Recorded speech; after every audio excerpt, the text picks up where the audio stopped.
Les temps étant ce qu'ils sont, un nouveau romantisme est né, celui des chiffres.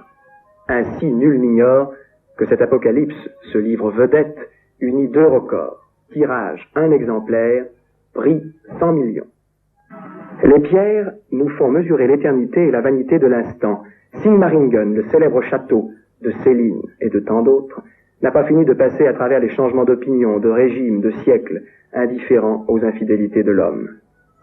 À 2 pas de là, comme une antidote et presque un défi, vit un sage.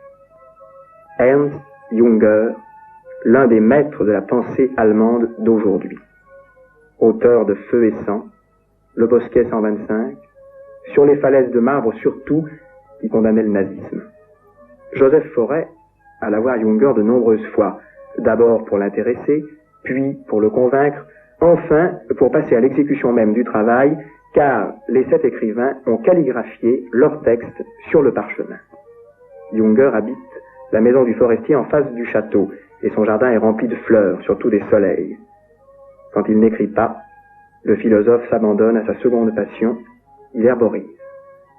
Pour réunir les artistes qu'il voulait lier à sa grandiose entreprise, Joseph Forêt parcourut plus de 140 000 kilomètres. Il voulait que tout soit parfait. 2 collaboratrices seulement l'aidèrent dans sa tâche, mais les plus fidèles et les plus efficaces, Madame Forêt, sa femme, Michel Broutat, son assistante.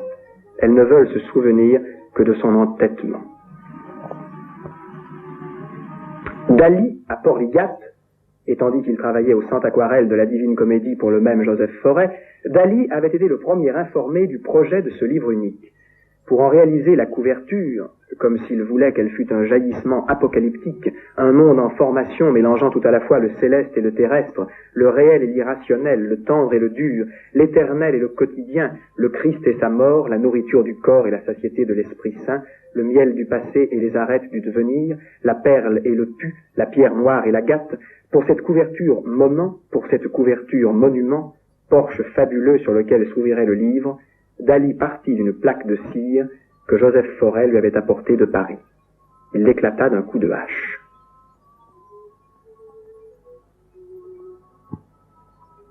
Et la cire, qui n'avait encore été qu'un matériau et maintenant un support, allait devenir cet objet éphémère au si joli nom, une cire perdue. Dali arrive.